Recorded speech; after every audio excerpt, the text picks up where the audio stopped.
Bom, boa tarde a todos. Vamos dar continuidade às nossas atividades nessa tarde. Sem muita delonga, vamos convidar para compor a mesa aqui o nosso palestrante, o Dr. Roberto Crema.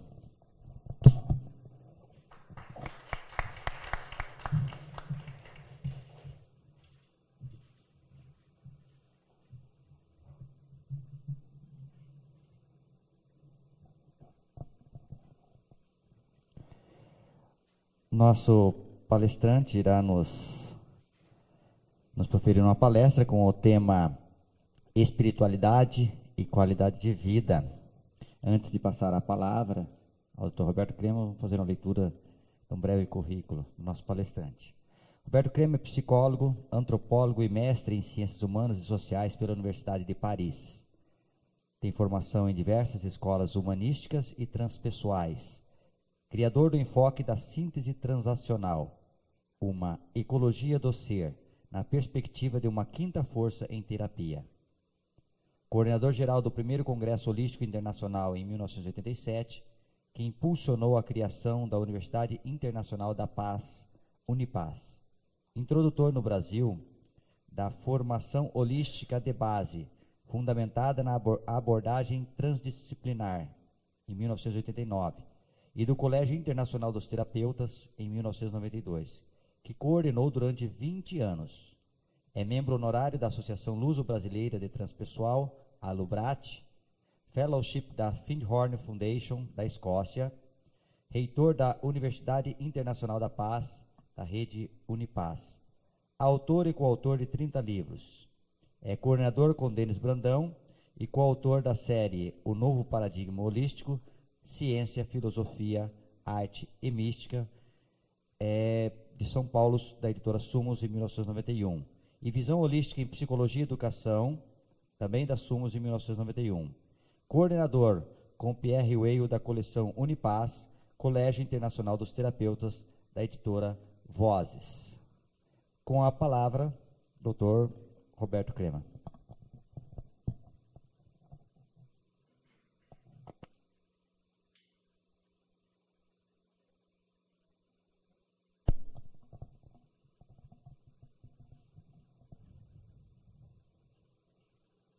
Para mim é uma alegria estar com vocês nessa tarde.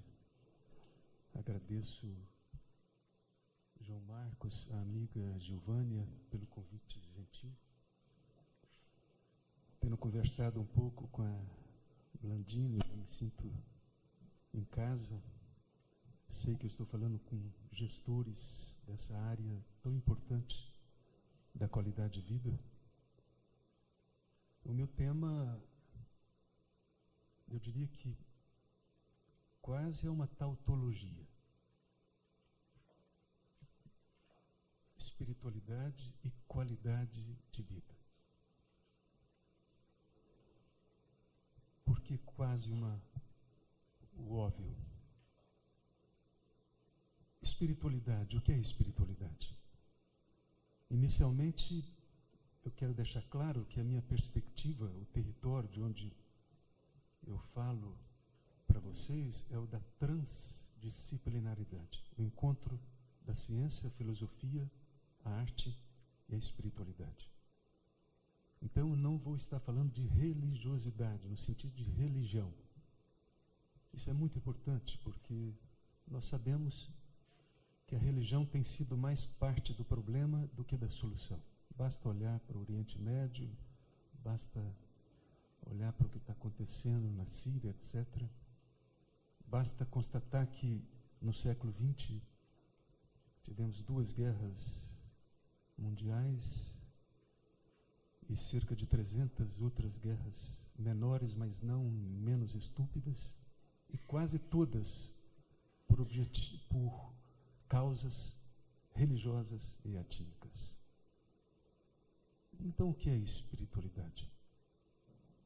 Eu diria que é amor e fraternidade em movimento. Na essência, espiritualidade é amor. E na prática é solidariedade. Toda religião adveio desse movimento de amor e compaixão. com boas intenções para manter o Dharma. Mas vocês sabem, o poder corrompe, e o poder absoluto corrompe às vezes absolutamente. Então acaba às vezes a religião engessando a espiritualidade. Aquilo que Cristo, há 2000 anos, nos indicou, um Francisco de Assis vai ter que novamente conspirar para buscar resgatar. Porque nós sabemos que vivemos um momento crítico, um momento crucial, não só no Brasil. Nós vivenciamos uma crise que eu chamo de demolição, que é a lição do demo. Falando no sentido epistemológico e não moralista da palavra. Você sabe que diabolos é o que divide. Isso aqui é diabolos. E todos nós somos analistas. Todos. E o que é ser analista? Eu já era um analista didata quando eu me dei conta. Analisar é um método de decomposição redutivo causal. Se você quiser analisar esse auditório, você terá que dividi-lo nas suas partes. E há cerca de 35 anos eu constatei algo óbvio. Chegava no meu consultório uma pessoa porque sofria, e sofria porque estava fragmentada na sua mente, no seu coração, nos seus relacionamentos, na sua existência. E com o meu bisturi elegante, eu só sabia dividir. Eu só aprendi com os meus professores a dividir, analisar, diabolizar. Depois de alguns anos de uma análise bem sucedida, estava lá o infeliz, fragmentado bem organizadamente. Eu percebi, nessa ocasião, que analisar não gera qualidade de vida. Analisar não gera bondade, não gera amor. Analisar gera explicações e tecnociência. E essa é a função analítica. Então nós precisamos de um outro hemisfério. Isso é tão óbvio que dói. O que é o oposto ao diabolos? Símbolos. Nós precisamos de uma inteligência simbólica. Se diabolos, a mente analítica cartesiana, cria fronteiras através da divisão sistemática, e onde tem fronteiras, seja no nosso interior, seja no campo de futebol, seja entre partidos, seja entre nações, há conflitos e guerras. Símbolos é uma função de lançar pontes, de religar. Portanto, a nossa crise é diabólica, no sentido mais metodológico da palavra. Nós vivenciamos uma crise de fragmentação. Eu só fiquei no meu consultório e depois fundamos a Unipaz, porque nós desvelamos um outro método, que é o método simbólico, o método sintético, que joga pontes onde a nossa mente diabólica, analítica, inventa fronteiras. Então a crise que vivemos é de demolição. Tem um sistema insustentável que está desabando e vai continuar desabando. Eu não, absolutamente sou otimista. Hoje, nesse momento, ser otimista é inconsequência. Basta ler as últimas declarações do Clube de Budapeste, do Clube de Roma, da Unesco, os pesquisadores, os cientistas de cenários, o Erwin Laszlo, presidente, fundador do Clube de Budapeste, no seu livro, um dos mais recentes, O Ponto do Caos, onde ele afirma com um embasamento bastante sólido que nós estamos ou indo para um abismo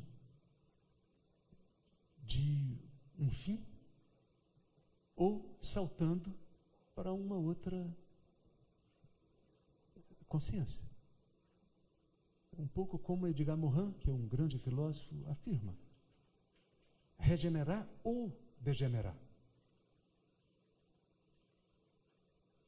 Nós vivenciamos um momento acelerado de processos degenerativos e regenerativos. Nesse momento, ou uma pessoa está se regenerando ou se degenerando. Eu faço apenas um reparo. Substituir o ou por e. Na realidade, eu gosto muito de uma história que eu aprendi com um amigo, Rabino Bonder. Um rabino reuniu a sua comunidade e disse: eu tenho uma boa e uma má notícia. A má notícia é que o teto da nossa sinagoga vai desabar e vai nos custar milhares de dólares. E a boa notícia é que nós temos os recursos para empreender a reconstrução. Aliviado, alguém perguntou: e onde estão esses recursos, Senhor?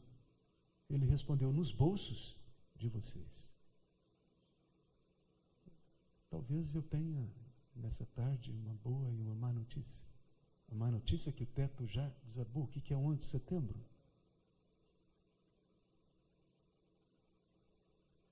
O que é um tsunami? O que é essa crise que todos falam? É o teto que vai continuar desabando. Mas há uma boa notícia, é que nós temos os recursos para empreender a reconstrução. E eles estão em nossos bolsos, não apenas materiais, sobretudo nos bolsos da alma, da consciência, de onde jorra valores de uma ética perene. E se não podemos mais evitar a demolição, podemos nos preparar para a reconstrução. Então, essa palavra espiritualidade, eu diria que ela é talvez a mais importante e o mais esquecido. Como dizia Jung, os deuses se tornaram doenças. Nietzsche declarou a morte de Deus. Aliás, tem uma história interessante, estava escrito num muro de Berlim: Deus está morto, assinado Nietzsche. No dia seguinte, estava escrito: Nietzsche está morto, assinado Deus. Sem comentários. Porém, é verdade que nós vivenciamos um naufrágio de uma espiritualidade. E estamos resgatando. E é eu diria que uma questão de sobrevivência da espécie. Ou nós aprendemos a amar e nos solidarizarmos, ou, como dizia Carl Rogers, vai fazer parte da tarefa dos arqueólogos de um futuro remoto, analisar as ossadas dos dinossauros que fomos e verificar o que não deu certo nessa espécie. Eu tenho uma hipótese que eu vou apresentar para vocês. Então, espiritualidade é amor, é fraternidade.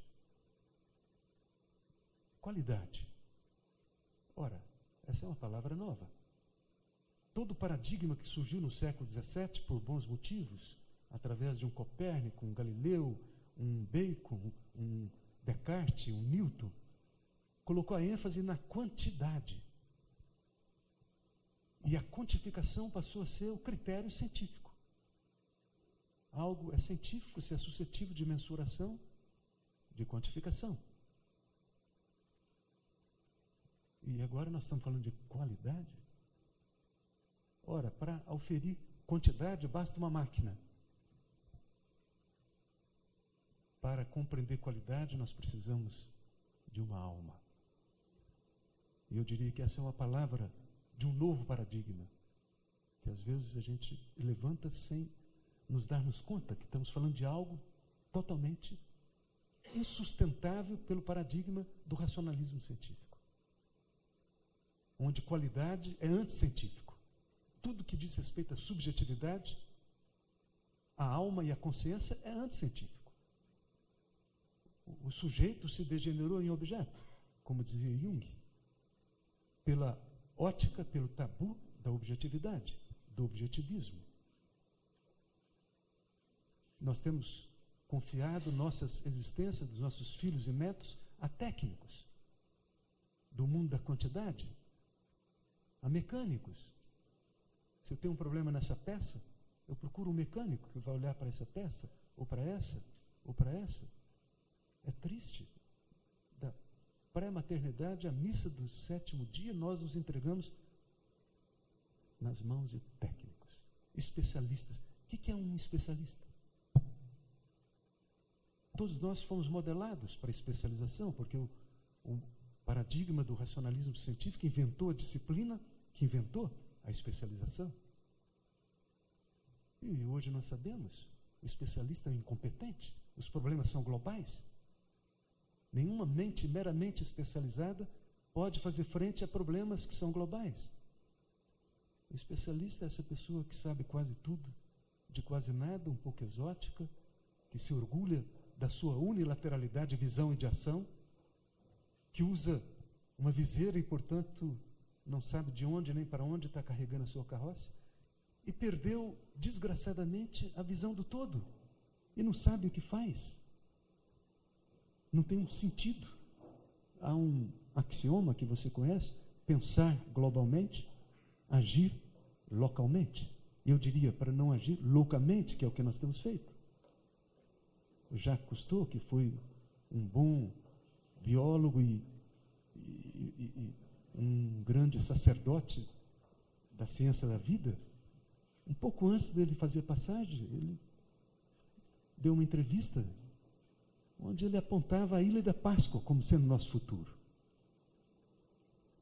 E ele falava, sobretudo, da insanidade que é se tomar decisões pensando em curtíssimo prazo, quando numa sociedade tradicional, ancestral, como a Tupi-Guarani, a nossa, pensa em 7 gerações à frente, antes de tomar uma decisão. Aqui, nós pensamos em curtíssimo prazo, geralmente em reeleição. Isso é algo terrível, egocêntrico. Não estamos pensando nas gerações que nos sucederão. Então, falar em qualidade, é preciso ter alma e consciência para avaliar. E vida. Espiritualidade, qualidade de vida. Gente, nós confundimos muita existência com vida. Um grande mestre de qualidade de vida, Siddhartha Gautama, Buda, ele perguntava para os discípulos: o que é o oposto à morte? Me diz, o que é o oposto à morte? Me diz. Me diz. A vida. Com a mente binária, eles responderam. E Buda disse: é o nascimento, porque a vida é eterna. E outro grande postulador de qualidade de vida no Ocidente, Cristo, dizia: eu vim trazer vida e vida em abundância. Vida é o que resta quando já não restar mais nada. Então, eu tenho uma hipótese do que está subjacente a essa crise global que estamos presenciando, diabólica. De falta de visão, de falta de escuta, de falta de cuidado, de irresponsabilidade. É uma doença terrível, a mais terrível. Eu não conheço uma doença mais terrível do que essa. E se a nossa família humana, porque estamos no mesmo barco, nós dividimos o mesmo céu, a mesma terra, as mesmas águas. Fazemos parte de uma única família. E como já disse um líder, não haverá uma segunda arca de Noé. E se o nosso barco naufragar, terá sido por essa doença. Normose. Já ouviram falar da normose? Gente normal. Eu tenho muito medo de gente normal. Eu trouxe esse livro. Nós escrevemos, é produto de um simpósio, Normose e a Patologia da Normalidade. O Pierre Vaillant, Jean-Yves Leloup, um filósofo, um sacerdote francês, e eu próprio. Cunhamos essa expressão. É um livro que está penetrando bem. Está se falando já em normose política, normose econômica, além da normose do ponto de vista da saúde. O que é normose? Nem sempre existiu a normose. A normose, ela surge quando o sistema no qual vivemos e convivemos encontra-se dominantemente desequilibrado, mórbido e corrompido. Quando o que predomina é a violência, é a falta de visão, a falta de cuidado, a desumanidade. Então, ser normal é se adaptar ao sistema doente e mantê-lo. Saúde não é ausência de sintomas. Às vezes uma pessoa precisa ter bastante saúde para apresentar sintomas que denunciam uma contradição, desvios. O sintoma não é ruim, a doença não é ruim. É uma carta que recebemos, é um e-mail que recebemos. Ela vem da inteligência profunda do organismo para nos reorientar. Mas é preciso atender o telefone. É preciso escutar a mensagem, interpretá-la. Quem faz isso? Você já foi com problema no coração? Num mecânico dessa peça, que ele tenha lhe dito, entre em contato com o seu coração, conversa com ele. Procura escutar, o que ele está querendo te dizer? Não, aqui nós falamos Tomodoril. Gente, das antigas e primeiras dinastias do Egito, o abutre era considerado um pássaro sagrado. Porque quando você está no deserto e aparece um abutre voando, saiba que você se desviou do seu caminho e ele aguarda a refeição.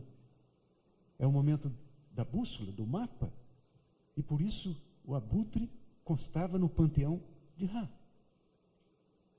Quando as asas negras de uma depressão, de uma doença física ou social ou ambiental, ronda os céus acima de nossas cabeças, ora, é momento do mapa, da bússola, é momento de escutar. Então, as pessoas saudáveis que eu conheço são todas desajustadas. Todas. E uma pessoa ajustada nesse momento, eu diria que é uma pessoa perigosa. Eu ainda conversava alguns dias atrás com um ex-senador. Ele me dizia, eu não era levado em conta. Eles diziam que eu não jogava. Eu não jogava. Eu fiquei anos sem total menosprezo, porque eu não jogava. Você compreende? O que é normose? Todo mundo faz. E como é? Nadar contra a correnteza. E dizer, não, eu não faço. Felizmente, aquilo. Eu gosto de uma passagem de um livro que você conhece, da desobediência civil, do Heri Thoreau, que era o livro de cabeceira do Mahatma Gandhi. Ele dizia, um justo numa multidão é a maioria de um. Nós vamos ter que reconstruir essa bagunça que nós fizemos com a maioria de um. Com certas pessoas que transgridem, que são desajustadas, que não se vendem. Então a normose surge, nem sempre a normose existiu. Ela surge nessa época que alguns chamam de Kali Yuga, ou de idade de ferro, falando na tradição greco-romana ou na tradição hindu, a idade da escuridão, onde nós perdemos os valores fundamentais, onde esquecemos o projeto humano, onde esquecemos o universo da espiritualidade, da qualidade e da vida. E naufragamos naquilo que passa, naquilo que é relativo, naquilo que é efêmero. Então, esse é um fundamento da normose, é o sistêmico. A normose surge quando o nosso sistema encontra-se dominantemente doente. Quando as escolas não ensinam mais um aprendiz a inclinar o coração para aprender e a se tornar um ser humano. Quando as igrejas, falando, sempre há a maioria de um, hein? Eu não estou generalizando, mas eu penso no TT Catalão, que é um poeta da nossa terra, de Brasília. Ele diz: Deus é grátis, o guru cobra ingresso. Sabe? O clube, a carteirinha, o ingresso. Eu faço apenas um reparo ao TT. Eu digo que é o falso guru, porque o verdadeiro guru é com uma boa bomba de gasolina, onde cada um vai se abastecer para seguir o seu caminho, e não para ficar dando voltinhas em torno da bomba de gasolina. Você conhece um autêntico mestre do pseudo, nesse sentido. O autêntico mestre facilita que você desperte a sua maestria, e não cria codependência, não cria a dependência do clube. Então, por um lado, esse eu diria que é o fundamento sistêmico, mas há um outro fundamento, eu vou falar rapidamente pelo nosso tempo, com relação à normose, que é o fundamento evolutivo. O que diferencia a espécie humana das outras espécies? Eu me lembro de um amigo nosso da Unipaz, o Max Niff, chileno. Ele concorreu à presidência do Chile, teve gloriosos 5%, um gigante, prêmio Nobel alternativo em ciências de economia do chamado terceiro mundo. E ele nos dizia em Mendonça, quando nos encontramos, que desde menino ele queria saber em que o ser humano difere das outras espécies. Será inteligência? Não. Cultura? Não. Humor? Não. Ele encontrou Conrad Lorenz, um outro etólogo famoso. Não, outras espécies são bem-humoradas. Ele disse que ele ficou sem saber até que um dia, conversando com seu pai, a quem ele muito admirava, o seu pai lhe disse: meu filho, não será estupidez? Ele disse que acendeu a luzinha. Ele se tornou o primeiro estupidólogo. A estupidologia é uma ciência que faz parte da normose, que precisamos estudar. Ela se diferencia da imbecilidade. A imbecilidade é inofensiva. A estupidez se reveste de racionalidade. Uma pessoa pode ser altamente estúpida e altamente racional, com um curso de pós-doutorado numa universidade importante. E falar, por exemplo, de desenvolvimento, apresentando gráficos, tabelas, um discurso tecnicista, e com uma pessoa que está sentada no galho de uma árvore, serrando precisamente o galho onde está sentado. Isso me faz pensar no outro grande cientista, o Einstein. Ele dizia: para mim, só existem duas coisas infinitas: o universo e a estupidez humana. E com relação ao universo ainda não tenho certeza. Bom, eu digo isso, mas eu não concordo que seja estupidez, embora a estupidez eu diria que é um sintoma da normose. Eu concordo com Confúcio.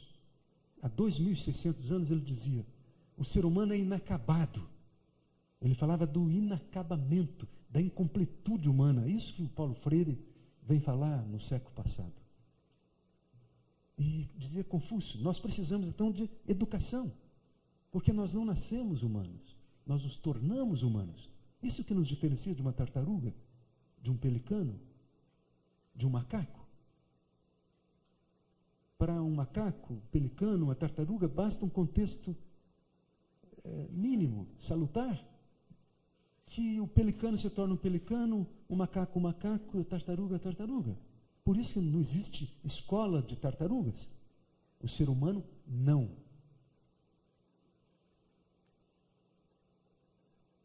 Nós introduzimos nesse planeta uma outra qualidade evolutiva, que é a evolução intencional, consciente. Darwin não entendeu da evolução propriamente humana. Ele era um naturólogo, ele entendeu a evolução da natureza. Porém, o ser humano, como dizia Charles Chardin, é um espaço onde a própria natureza pode aprender a se saber, a se compreender, a ser, a dançar, como agora mesmo nós estamos realizando, a dança, a sorrir, a amar, a servir.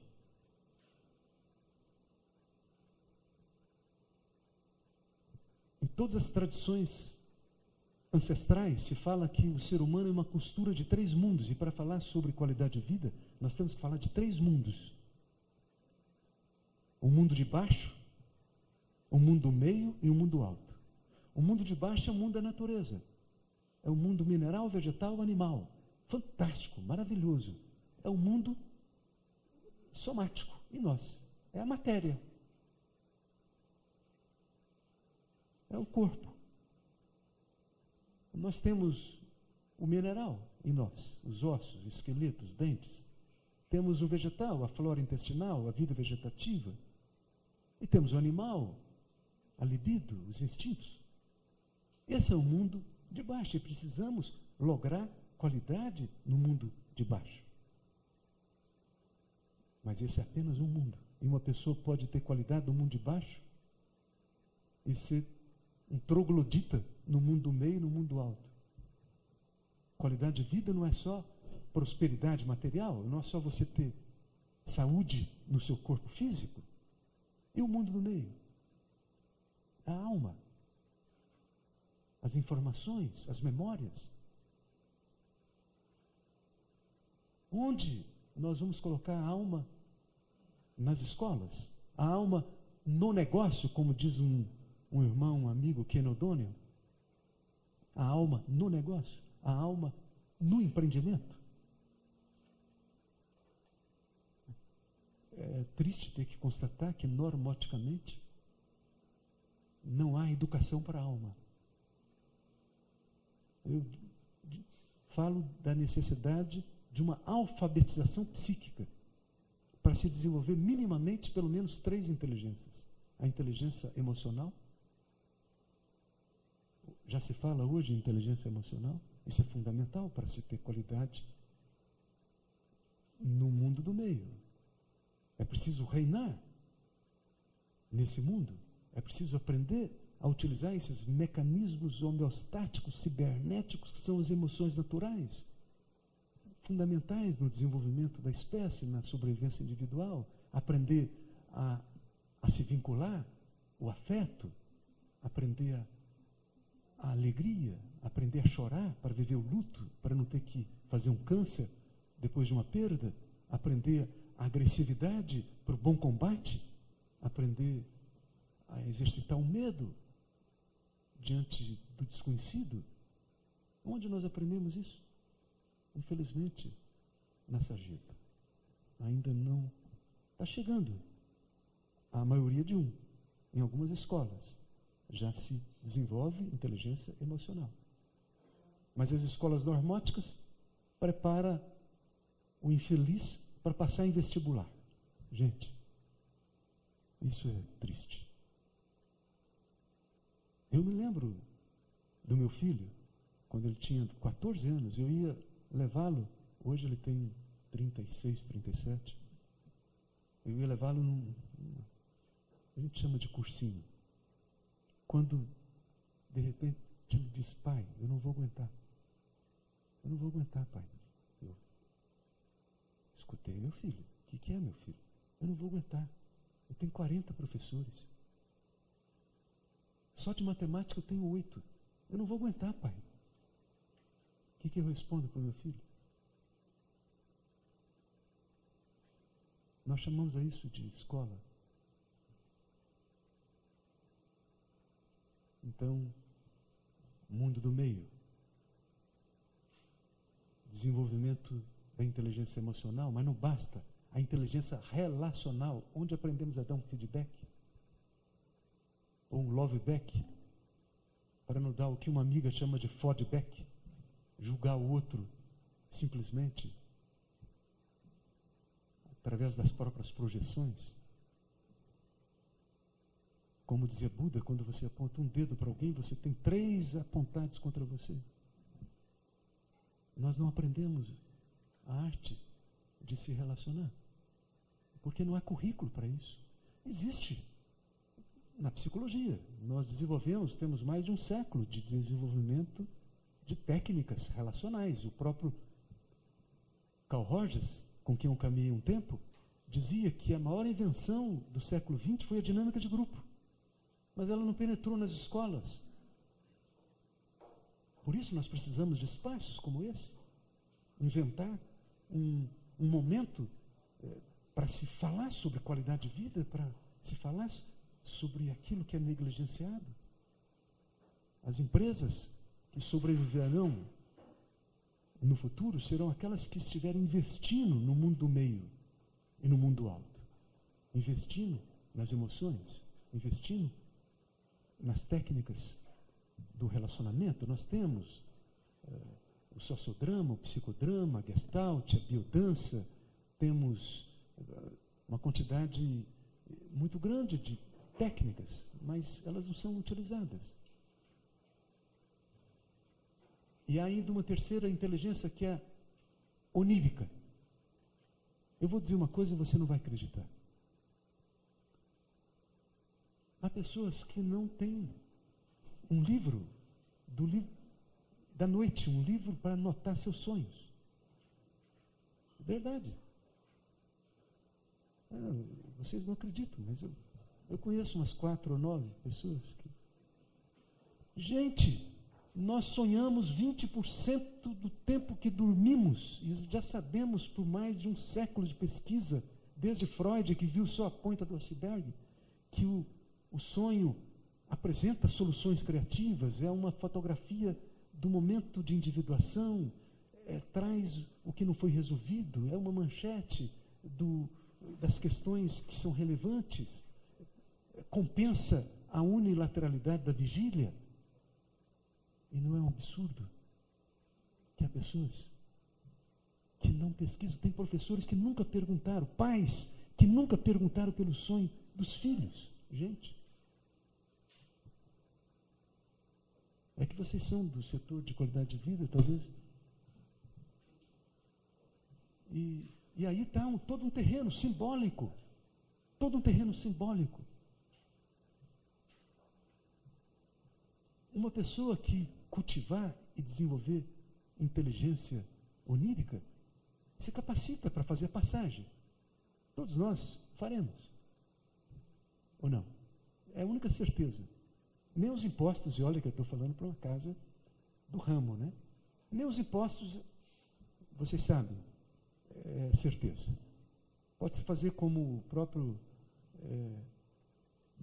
autor da desobediência civil foi morar na floresta, num campo, num bosque, não pagava impostos. O único certo é que nós partiremos do mundo de baixo. Nós deixaremos esse corpo. Daqui uma década, 2, 3, 4. Bom. Pois nós fizemos isso essa noite. Você deixou esse mundo de baixo e através do corpo psíquico, onírico, você viajou, se encontrou com pessoas. Eu, particularmente, tive 2 encontros relevantes essa madrugada. Você entrou em contato com pessoas que já fizeram a passagem, com pessoas que nem nasceram, porque no mundo onírico nós transcendemos tempo e espaço. Como pode-se dizer que alguém tem qualidade de vida se ele não é capaz de ler seus sonhos, de se preparar através do livro da noite para o livro do dia? Isso é analfabetismo onírico. Isso é triste. As nossas escrituras, os textos sapienciais transbordam de sonhos. O Antigo Testamento, quando um intérprete de sonhos era bem remunerado, José ganhou o Egito, Daniel ganhou a Babilônia. No Novo Testamento, se um outro José não escutasse sonhos, teria deixado aquela mocinha grávida na calada da madrugada e a história seria outra. Mas é que o sonho fala numa linguagem que não é diabólica, não é analítica, é linguagem simbólica. E nessa normose analisicista, o que nós fazemos? Jogamos na lata de lixo, deixamos cair no chão nossos recursos, uma tecnologia de ponta, consciencial.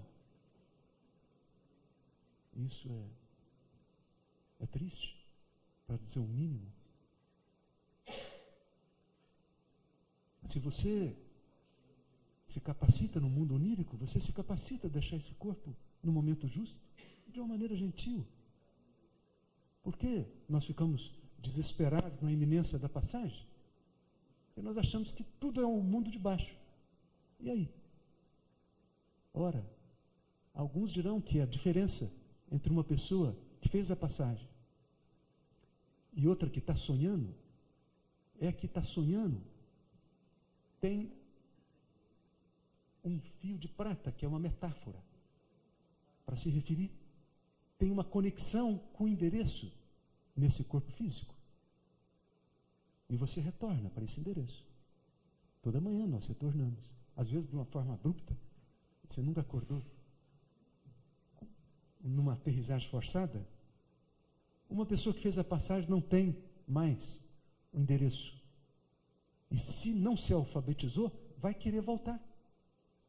Vai ficar por aí assombrando atrás de sintomas. Hoje nós conhecemos bem, nós temos uma fenomenologia muito vasta na parapsicologia, na transcomunicação instrumental, na psicologia transpessoal. Nós conhecemos bem esse terreno, até mesmo através da ciência de ponta analítica. Nós podemos evidenciar. Não existe corpo sem alma. Corpo sem alma se chama cadáver. Mas quem pode dizer que uma alma não existe sem corpo? Quem pode dizer isso? Que elementos científicos nós temos para comprovar? E temos muitos. Há um livro recente que foi publicado por um Alexander, que é um neurocirurgião. Ele foi acometido de uma doença rara que destrói o córtex cerebral. Ele foi para a UTI. O médico já estava conversando com a sua mulher, porque se ele sobrevivesse, e a chance era mínima, seria uma vida vegetativa. A mulher já tinha dado o consentimento para se tirar ele dos tubos, quando uma parente foi para se despedir, e ele entreabriu um dos olhos. Ele se recuperou. Ele escreveu 2 livros. Um se chama Prova do Céu, onde ele diz o que ele viveu, o que ele experienciou quando estava com a morte clínica. E como ele continua sendo um cirurgião, ele pôde falar do ponto de vista científico e desmontar, desconstruir qualquer outra hipótese. E ele disse que, quando ele deixou esse corpo, ele viveu uma escola que ele não tinha vivido em nenhum outro espaço da sua existência. Mas isso só para dizer de um best-seller que está aí, que é um livro interessante.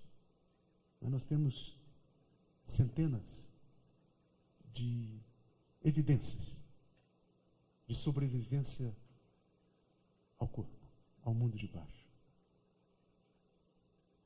Bom, mas nós temos ainda o mundo do alto. Uma pessoa pode ser educada, pode ter desenvolvido qualidade de vida no mundo de baixo, no mundo material, prosperidade material de vida, pode essa pessoa ter uma boa saúde física, um cérebro inteligente, propriedades. Essa pessoa pode ser educada do ponto de vista do mundo relacional, do mundo onírico, do mundo emocional, pode reinar na sua casa, mas pode não ter investido no mundo alto. E algo é certo, se a nossa antropologia é só psicossomática, mundo de baixo, que é somático, e mundo do meio, que é psique, nós não teremos solução. Porque o corpo físico tem suas demandas, seus instintos, sua sede, sua fome. Assim como a alma tem seus desejos. É um cachorro doido, um cavalo está sempre movido pela inquietude do desejo. Quem melhor definiu a alma foi Buda, que dizia: a alma é um macaco pulando de galho em busca do fruto, que é o apego, na selva do condicionamento humano. Então, tanto no corpo físico quanto na alma, nós somos inquietos. Como falar de paz? Eu tenho sido um operário de uma universidade da paz. Como falar de amor? Como falar de serenidade, de calma, sem o mundo do alto, que é o mundo do silêncio, o mundo do arquétipo, o mundo transpessoal, o mundo propriamente espiritual. Aí todo o investimento. Por isso, há uma forma de se buscar qualidade de vida nessa dimensão do mundo do alto, através da psicologia transpessoal, que já o Pierre Weil foi um pioneiro no Brasil e também na Europa. Aí todo o investimento na consciência, de onde jorram os valores de uma ética. Só quem entrou em contato com o que alguns chamam de núcleo sagrado não vai se deixar jamais corromper, jamais vai se vender. O mundo do alto, o mundo dos valores perenes, que você só logra se silenciou essa comadre fofoqueira que nós chamamos de mente, que quase sempre mente, porque fala da ilusão de um passado, da ficção de um futuro, que nos impossibilita de ver o agora. Eu gosto muito de uma saudação que vem de algumas tradições da África do Sul, quando uma pessoa vai dizer boa tarde, no idioma Zulu se diz Siki Savubona. Savubona significa te vejo. E a resposta no idioma Zulu é Sikirona. Sikirona significa estou aqui, te vejo. Te vejo. Te vejo. Não é belo essa forma? O resgate da escola do olhar? Uma visão ao mesmo tempo global e local? A escola da presença. Você só está aqui se você é capaz de silêncio interior. Então, quando nós falamos de qualidade de vida no mundo do alto, no transpessoal, nós estamos falando do nosso corpo meditativo, contemplativo. Nosso corpo de escrituras. Todas as escrituras tiveram suas origens no mundo do alto. Os arquétipos, as imagens estruturantes. Onde está Abraão, olhando para o céu estrelado, como se for um buquê de estrelas e entrevendo as mãos que nos oferece esse buquê. Onde está Moisés, diante da sarça ardente, onde está Noé, fazendo da sua atitude justa uma barca, nela colocando todos os pares de opostos para fazer a travessia do dilúvio. Quem, nesse momento, não tiver uma conexão com Noé, com Abraão, mas poderíamos falar de outros arquétipos, de todas as tradições? Como não só sobrar na espuma do caos? Nós vivenciamos um momento que Pierre Weil gostava de chamar de caórdico, que vem do mundo do empreendedorismo. Caórdico, ou seja, ao mesmo tempo caos e ordem. É uma ordem que brota do caos. É um caos que engendra um cosmos. Os líderes,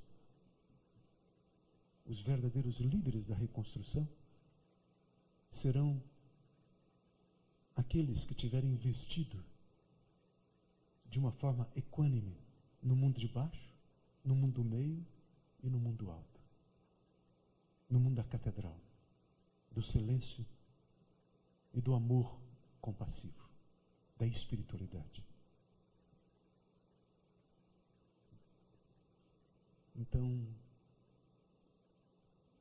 Essa é uma mensagem que eu considero extremamente simples, que está implícita no título dessa palestra: espiritualidade e qualidade de vida.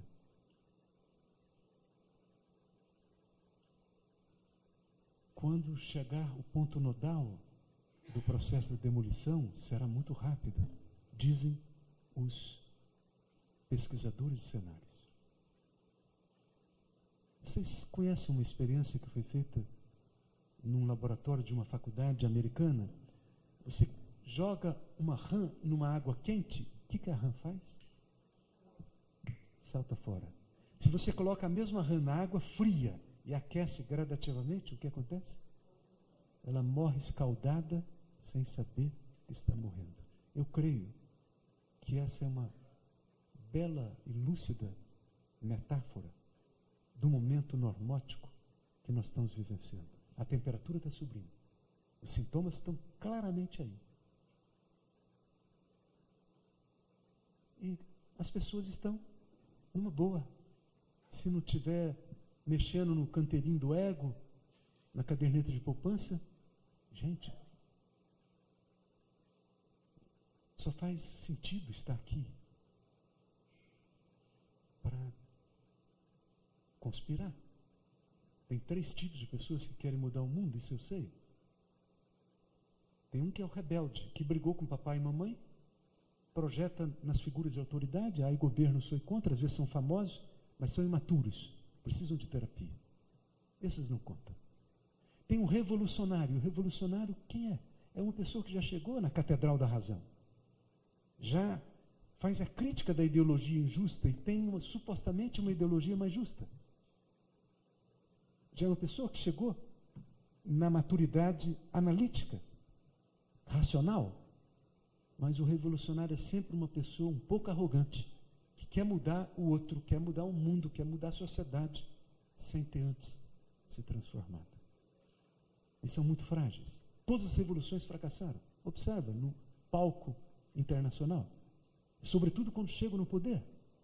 Porque não trabalharam com o pequeno dentro de si. Como você vai governar lá fora se você não governa dentro da sua alma, na sua consciência? É por isso que as revoluções fracassam. Porém, há aqueles que escutam o que dizem os sábios do deserto: conheça-te a ti mesmo e conhecerás o teu Senhor, a tua Senhora. Aqueles que investem no mundo de baixo, não apenas no mundo do meio e, sobretudo, no mundo alto. Porque toda a questão é orientar o mundo de baixo pelo mundo meio, orientar o mundo meio pelo mundo alto. Moisés já falava sobre o que é um estadista. Ele dizia: o estadista é alguém capaz de ser pastor, administrador e senhor de si mesmo. Moisés. O que é o pastor? É aquele que cativou o mundo de baixo, o mundo animal, vegetal, mineral. Por isso se fala do bom pastor, desde Abel até Cristo. Se fala na tradição hebraico-cristã do bom pastor. É aquele que não se deixa possuir pelo mundo de baixo, pelo dinheiro, pelo poder. Tem aquilo que o Pierre chamava a grande arte, evoluir do amor ao poder para o poder do amor.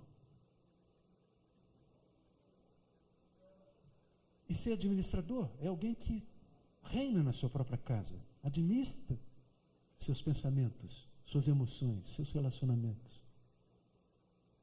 Isso implica em investimento, em escolas.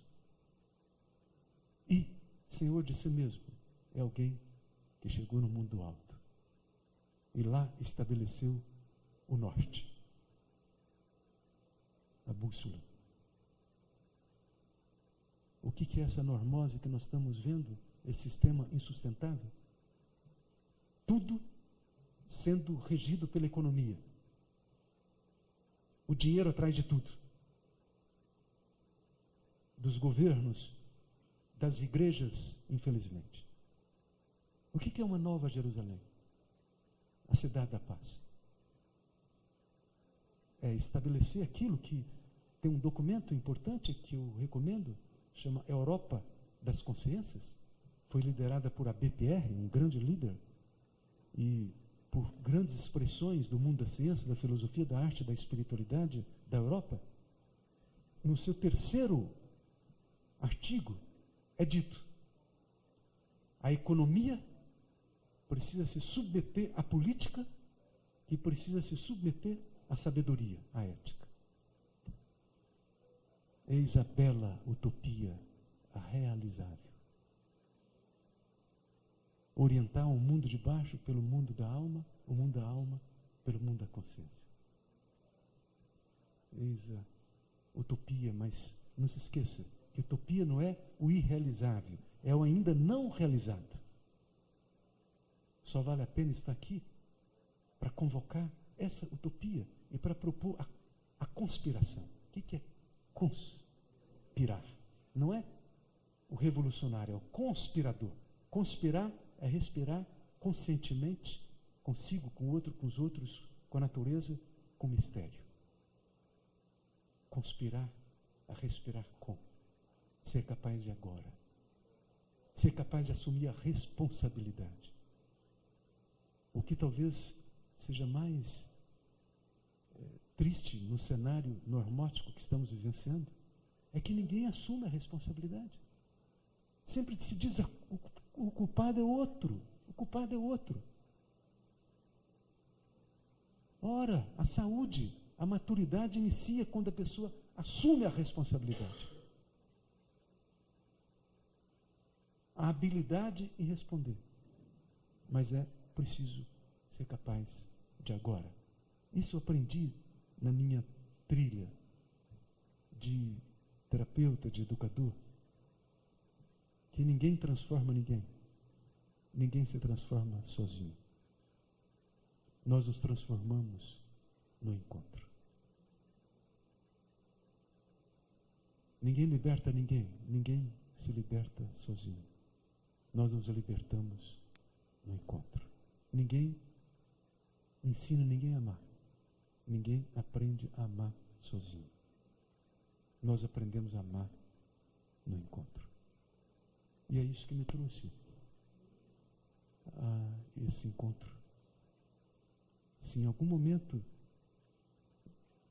nossas almas, nossos corações se tocaram, aí alguma semente em nós terá sido lançada.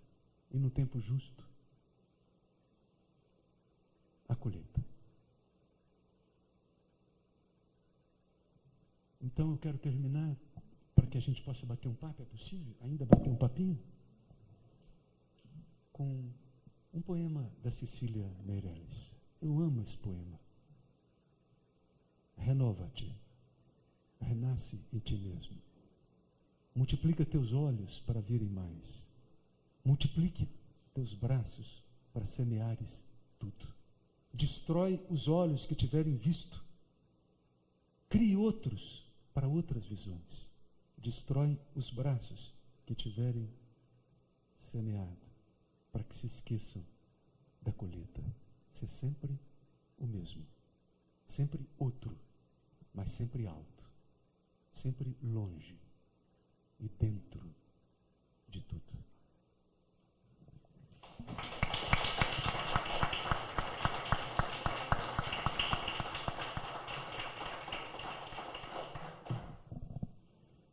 Dr. Roberto Crema, nós só temos que agradecer ao senhor pela sua palestra. Nesse nosso mundo tão materialista e imediatista, né? Ouvir algumas coisas, né, para que nos faça refletir sobre o que efetivamente é a vida, não apenas esse plano, mas a vida como um todo. É muito bom e muito reconfortante para a alma, né? Espero que essas sementes lançadas aqui hoje encontrem terreno fértil e possam vir a dar frutos aqui, que a gente tenhamos, todos nós nos tornemos efetivamente mais humanos, né? E tenhamos mais essa noção de que aqui é apenas um momento dessa nossa vida, mas que temos muito mais do que esse plano físico aqui, do que esse plano terreno, e cada nós possamos pensar em, dessa nossa passagem aqui, deixar algo plantado para aquele momento que nós passamos essa passagem e tenhamos que passar para um outro plano, onde tudo que nós vivemos aqui será em vão, né? Nada dessa parte material será aproveitável, mas aquilo que nós fizermos para nós espiritualmente, isso com certeza será muito válido no plano que não, no plano espiritual e não nesse plano físico. Nós passamos agora nesse momento a palavra às pessoas aqui presentes que queiram fazer algum comentário, alguma pergunta ao professor, para que a gente possa bater um papo, tirar algumas dúvidas, esclarecer algum ponto. Então, aquele que tiver alguma coisa para falar, por favor, pode se manifestar, pode fazer por escrito, pode falar no microfone, da forma como entender melhor. Giovânia, você tem alguma...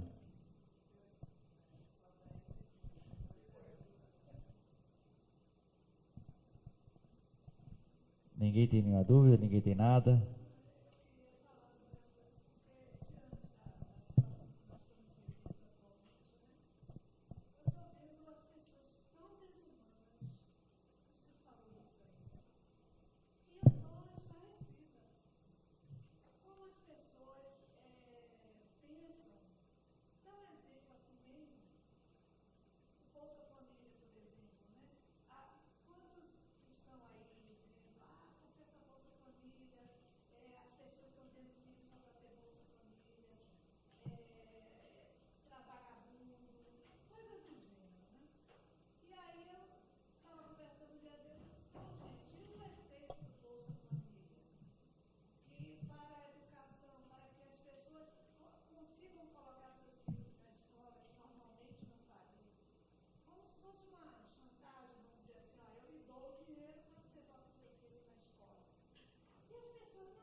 Eu te agradeço porque eu percebo na sua fala um desajustamento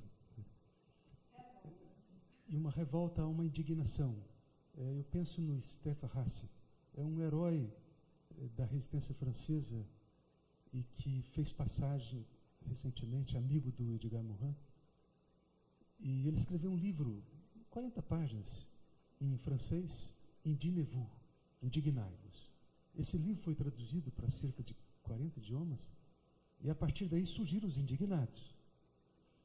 Na Primavera Árabe, assim chamada, na Espanha, nos Estados Unidos e também no Brasil. Ou seja, eu creio que a indignação é importante nesse momento. A indignação com relação às contradições, com relação às injustiças, com relação à estupidez. Porém, Stefan Hasse falava não só indignados, ele dizia comprometei-vos. Para que a indignação não seja uma chuvinha de verão, uma catarse passageira, é preciso comprometimento. Então, ora, nós sempre podemos acender uma vela ao invés de apenas reclamar da escuridão. Há 30 anos, nós fundamos a Unipaz, nós contamos uma história que o Betinho aprendeu conosco. O Betinho deu um exemplo do que é espiritualidade.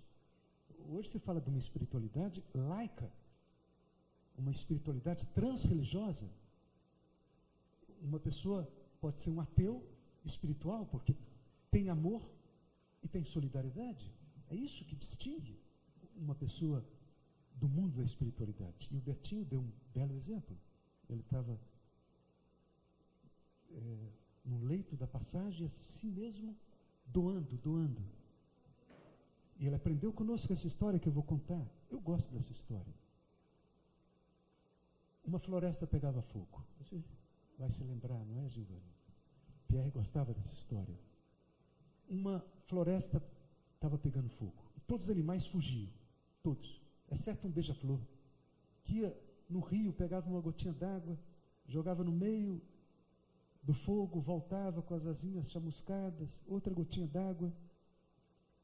E um tatu fujão, vendo aquilo, parou e perguntou, mas, ô beija-flor, você acha que com essas ridículas gotinhas você vai apagar esse fogaréu infernal? E o beija-flor respondeu, eu sei que não, amigo tatu. Agora eu estou fazendo a minha parte. Nós não podemos apagar essa febre de egocentrismo, de estupidez, de analfabetismo consciencial que assola não só o Brasil, mas esse planeta. Agora, nós podemos fazer a nossa parte e dormir em paz. Isso eu acho que é possível. É a utopia realizável a partir do coração de cada um de nós. Porque a transformação do mundo começa no interior de cada um de nós. Mudar o mundo é mudar o olhar. Então, nós queremos, às vezes, mudar o mundo através de uma mudança da sociedade e nos escapa, às vezes. Há um epitáfio do século XVI de um bispo famoso, que dizia o seguinte, eu era jovem, eu queria mudar o mundo. Eu batalhei, nada, o mundo ficou como era mesmo. Eu já era uma pessoa madura, resolvi mudar o meu país. Batalhei, nada, meu país continuou como era. Eu já era um senhor, resolvi mudar a minha cidade. Batalhei, nada, minha cidade continuou como era. Eu já estava com a barba longa e branca, resolvi mudar minha família. Batalhei, nada.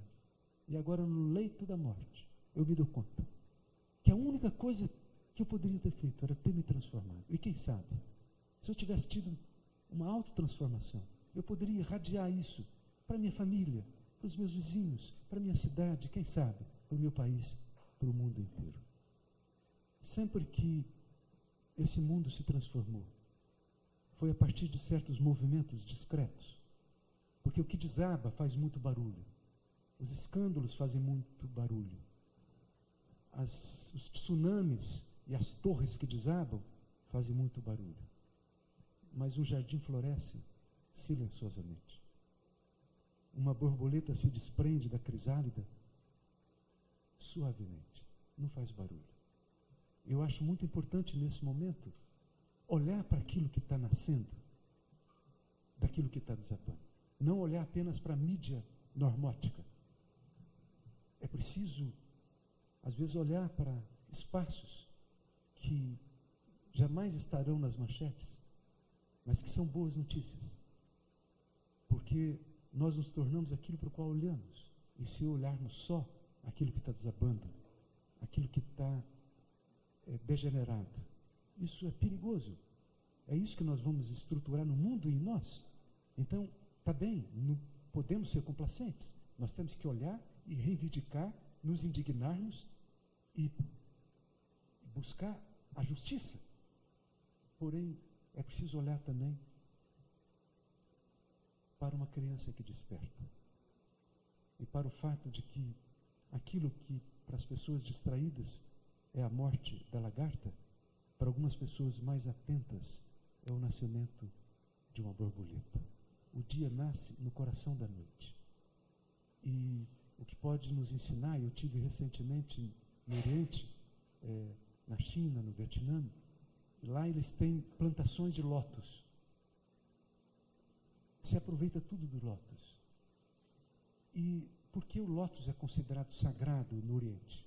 Porque ele brota do lodo e transmuta o lodo em flor. Eu creio que essa é a tarefa que não é fácil, que a utopia é realizável. Transmutar essa lama na qual nos encontramos, do absurdo, da surdez, da normose, numa flor de consciência, numa gotinha d'água que podemos ofertar e dormir em paz.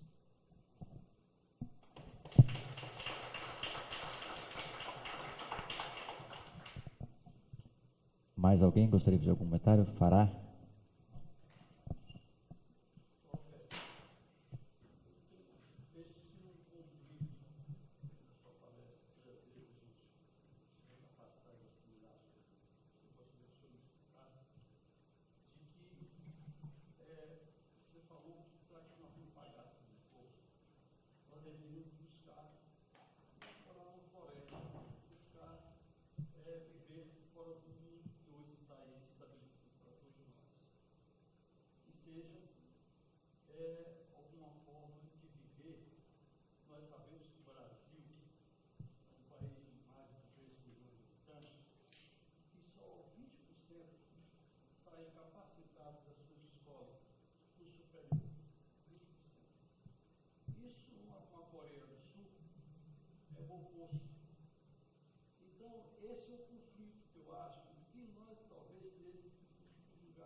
Eu agradeço essa questão, agradeço você ter lembrado esse momento que eu vivi com meu filho.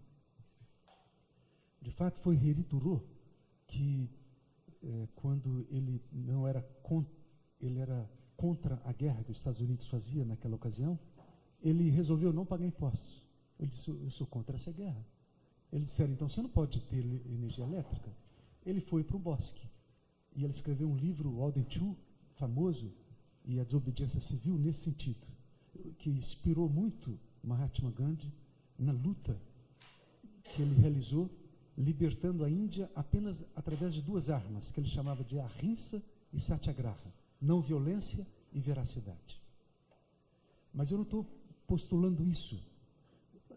Quando o meu filho levantou essa questão, me parece que o grande desafio é esse: como dizer para o meu filho, querido, o problema não é seu, mas aguenta. É de dentro do sistema que você vai ter condições melhores para mudar o sistema. Aguenta, meu filho. O problema não é seu, conta comigo, estamos juntos, aguenta. Meu filho aguentou. Ele se formou em biologia, entrou primeiro IBAMA, depois agora ele está lutando, foi coordenador dos corredores ecológicos, foi 2 vezes no Japão, na Costa Rica. Mas é verdade que um dia desse ele me dizia, pai, eu não vou aguentar. As pessoas não estão nem aí para o meio ambiente. Eu não vou aguentar, pai. Ele abriu mão da chefia. Ele falou que ele não queria ser cúmplice. Eu dizia, meu filho, é assim. Esse é o mundo que nós estamos vivenciando. Cada um de nós é responsável por esse mundo. Nós podemos fazer algo. Então, eu creio que, de fato, há uma maneira de transgredir a normose, de dar um testemunho. Eu creio que o que mais, sobretudo os jovens, necessitam são de testemunhos. Não são de palavras, não são de discursos. É de pessoas que se mantêm, apesar de toda essa lama com a coluna ereta, e que dá o passo seguinte, e que aprende com os erros, e que, se torna um ser humano minimamente consciente, minimamente cidadão, cidadã, minimamente amoroso e compassivo. Então, e é verdade que nisso que eu escuto de você, o fundamental é a educação. É nesse sentido que a Unipaz se diferencia de outras universidades da paz. Porque nós reconhecemos a importância do desarmamento e da diplomacia, mas são insuficientes, embora sejam atitudes nobres. Como desarmar um coração fechado? Pensamentos que nos atacam pelas costas, sentimentos que são pivetes e que nos possuem. Então nós, desde o início, partimos do princípio de que não é com o paradigma que inventou o problema que nós vamos solucioná-lo. E nós então postulamos, através de um outro paradigma, que é o transdisciplinar holístico, uma educação que possa promover a paz. Porque não é possível nem desenvolvimento com qualidade, nem paz, nem sobrevivência das novas gerações, se nós não investirmos numa educação integral, não apenas uma educação do cérebro, mas uma educação para a alma e para a consciência. A própria Unesco vem propondo, desde 92, tendo incorporado um documento do Jacques Delors, que era o ministro de Educação da França, os 4 pilares de uma nova educação. Educar para conhecer, educar para fazer, educar para conviver, educar para ser. Nós estamos buscando fazer isso há 30 anos. Aqui no Brasil, nos expandimos para cerca de 30 cidades, estamos em Portugal, na França, na Bélgica. Eu creio que o Brasil tem uma missão com relação a isso. Embora nós estejamos vivenciando uma crise bastante dolorosa, eu creio que o Brasil tem potencial. O português aprendeu a tomar banho com os índios e a dançar com os negros e resultou nesse samba. Nós somos a pátria do samba. E nós precisamos realmente resgatar as articulações, não apenas de uma qualidade de vida do mundo de baixo, mas também do mundo do meio e do alto, para que possamos, quem sabe, dar um testemunho para outras nações. Eu creio que o Brasil tem algo para oferecer. Eu confio, se nós continuarmos com a gotinha d'água e com um testemunho que a cada um de nós é possível. Manuel.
Se eu compreendi a sua questão, que me parece muito justa, primeiro, a maioria de um é uma metáfora.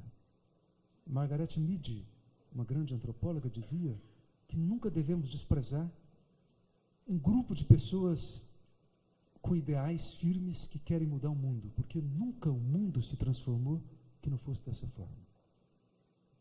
Então, de fato, o problema que pode acontecer com essa minoria é ser engolida pela normose. É o que aconteceu com o movimento hippie, por exemplo, que foi engolida pelo mercado, porque era ingênua. Mas eu creio que existe uma maioria no mundo da filosofia, da ciência, da arte, do empreendedorismo, das tradições espirituais, do planeta inteiro, que estão conspirando nesse momento, através de modelos criativos, que não negam o positivo do sistema vigente, para não jogar fora a criança junto com a água suja, mas que assume que é preciso abrir os horizontes, que não é com essa lógica que inventou o problema que nós vamos resolver, porque isso sim que é jogar gasolina para apagar o incêndio. Digamos, querer resolver o problema econômico com a mesma lógica que engendrou o problema econômico. É preciso de uma outra lógica. E há pessoas que estão, através de propostas de com arrogância do ego, não. Eu creio que é só quando nós tiramos o ego da frente, não se trata de destruir o ego. A gente pode metaforizar o ego e o ser espiritual através da metáfora da lagarta e da borboleta. A lagarta é o ego, a borboleta é o self, o ser. Entre os dois, a crisálida, o caminho. Por isso nós precisamos de caminhos. E eu indiquei a questão da educação como um caminho. Tem um caminho fundamental. Agora, como eu escuto também na sua fala, uma transformação acontece através de séculos. Não se cristaliza uma transformação que não seja através de um processo discreto, silencioso e longo.